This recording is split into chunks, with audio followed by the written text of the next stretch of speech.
और गाजा युद्ध के बीच ईरान के न्यूक्लियर प्लान पर भी बड़ा खुलासा हुआ। आपको बता दें, इंटरनेशनल एटॉमिक एनर्जी एजेंसी की रिपोर्ट के जरिए खुलासे हो रहे हैं कि कैसे ईरान ने सीमा से ज्यादा यूरेनियम स्टॉक किया है। आपको बता दें, सीमा से 22 गुना ज्यादा यूरेनियम जमा करने को लेकर रिपोर्ट के आधार पर बड़े खुलासे हो रहे हैं। और ये खबर महत्वपूर्ण इसलिए है क्योंकि गाजा युद्ध के हालात के बीच में ईरान के न्यूक्लियर प्लान को लेकर रिपोर्ट के जरिए, इंटरनेशनल एटॉमिक एनर्जी एजेंसी की रिपोर्ट के जरिए ये बड़े खुलासे किए गए हैं।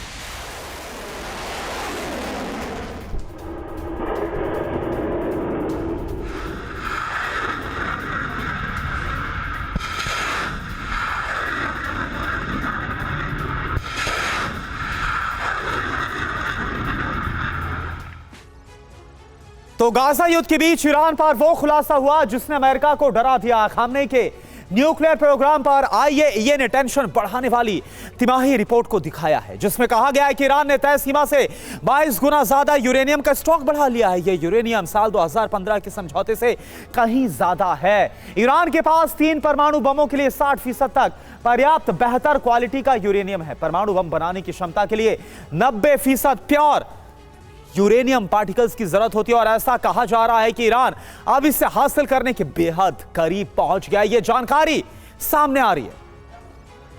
तो इजराइल की दुनिया को बहुत बड़ी चेतावनी भी सामने आई है। बड़ी खबर, परमाणु बम बनाने के बेहद करीब पहुंच गया ईरान, जो लगातार अपना सीक्रेट परमाणु अभियान चला रहा है, प्रोग्राम चला रहा है। ईरान का एटमी हथियार महाविनाशक। ईरान के एटमी प्रोग्राम को रोकना होगा। मिडिल ईस्ट में ईरान सबसे बड़ा खतरा है और ईरान के हाथों अब यूरेनियम जिस तरह से लगातार स्टॉक बढ़ता हुआ नजर आ रहा है, जो जानकारी सामने आ रही है, उसने ना सिर्फ पूरे मिडिल ईस्ट में बल्कि दुनिया के लिए बहुत बड़ा खतरा पैदा कर दिया है। इस बात का दावा।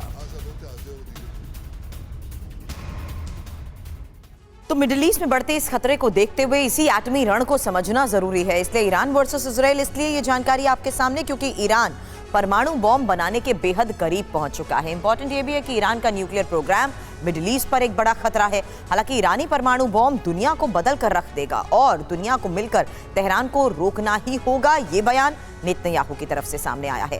हालांकि इंपॉर्टेंट ये भी है इस हालात के बीच तुर्की और रूस के प्लान को समझना, क्योंकि इजरायली परमाणु मुद्दे को सामने लाने की ये कोशिश है और टारगेट पर अमेरिका है। ईरान के न्यूक्लियर प्रोग्राम को रोकने की बड़ी खबर सामने आ रही है। अब इजराइल हमास युद्ध विराम का जिस तरीके से आज दूसरा दिन है, महत्वपूर्ण खबरें, जहां इजराइल को आज रिहा होने वाले बंधकों की सूची भी मिल चुकी है और खबर यह कि रिहाई के बाद इजराइल नामों को सार्वजनिक भी करेगा।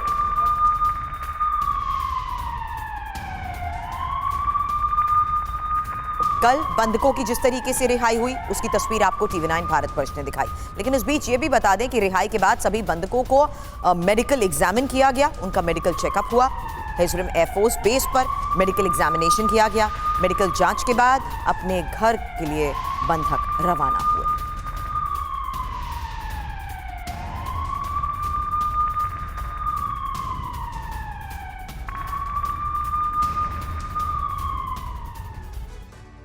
और देखिए, एक और बड़ी खबर बंधकों की रिहाई को लेकर है। बंधकों की रिहाई के दौरान कैसे एक भावुक वीडियो सामने आया। इजरायली बंधकों के स्वागत के लिए सड़कों पर भीड़ उमड़ गई। हाथों में झंडा था, साथ ही स्वागत कैसे किया गया। लोगों ने हाथ में झंडा लेकर जो बंधक हमास के चंगुल में थे उनकी रिहाई के बाद उनका स्वागत किया। ये आप जरा तस्वीरें देखिए।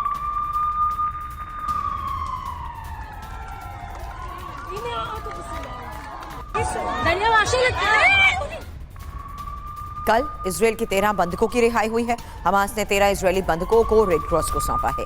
इजराइल ने 39 फिलिस्तीनियों को रिहा किया है। तो बंधकों की रिहाई को देखते हुए जिस तरीके से बड़े फैसले हुए हैं, ये वो तस्वीरें उन बंधकों की जिन्हें बेस पर हैंडओवर किया गया और जिस तरीके से हमास के लड़ाके उनके साथ बर्ताव कर रहे थे, यानी व्यवहार कर रहे थे, उसकी भी तस्वीरें हमास ने बाकायदा एक वीडियो के जरिए दुनिया के सामने रखी हैं।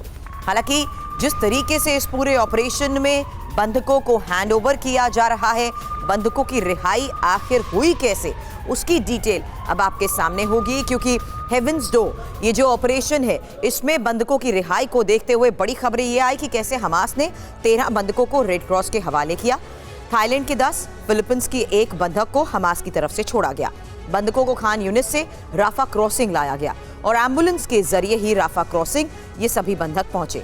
हालांकि राफा क्रॉसिंग से होते हुए बंधक इजराइल में शामिल हुए हैं। अब हमास ने 11 विदेशी बंधकों को भी छोड़ दिया है। एक और सबसे बड़ी खबर है, जहां थाईलैंड के 10 और फिलीपींस के 1 बंधक को छोड़ा गया है। थाई नागरिकों की रिहाई डील का हिस्सा हालांकि नहीं थी, लेकिन इस बीच खबर यही सामने आई है कि किस तरीके से हमास की तरफ से विदेशी बंधकों को भी छोड़ दिया गया है। 11 विदेशी बंधक, जिसमें थाईलैंड के 10 और फिलीपींस का 1 बंधक शामिल रहा। हालांकि महत्वपूर्ण ये था कि ये सब कुछ उस डील का हिस्सा नहीं था, लेकिन थाई नागरिकों की रिहाई की भी बड़ी खबर आई है।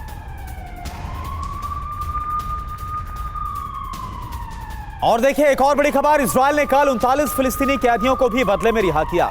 कैदियों के पहले जत्थे को हमास को सौंपा गया।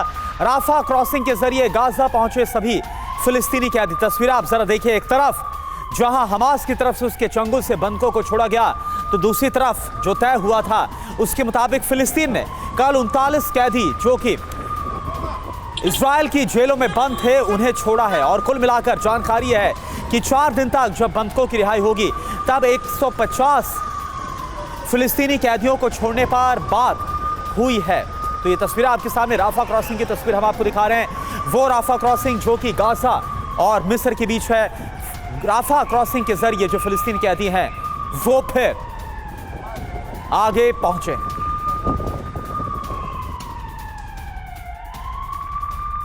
और एक और बड़ी खबर, फिलिस्तीनी युवती मारा बकीर की भी रिहाई हुई।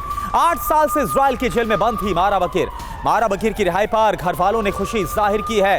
तो आप देखिए 2015 से जो जानकारी सामने आ रही है, मारा बकीर इजराइल की कैद में थी और आखिरकार ये संभव हो पाया। जो समझौता हुआ इजराइल और हमास के बीच, इस समझौते के तहत जो कल पहली रिहाई हुई है कैदियों की, उसमें नाम मारा बकीर का भी, और कैसे अपने परिवार के साथ, अपनी मां के साथ मिलकर गले लगकर बेहद ही भावुक नजर आई बकीर।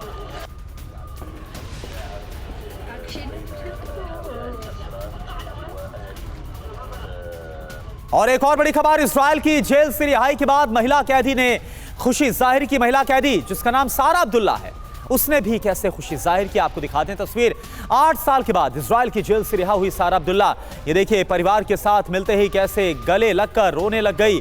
जो खुशी के आंसू है, पूरे परिवार की खुशी का ठिकाना नहीं रहा। और जैसे ही सारा अब्दुल्ला रिहा हुई, इसके बाद जब वो पहुंची अपने घर, तो घर पहुंचने से पहले कैसे उसने सर झुकाया और इसके बाद अपने परिवार वालों से मिली।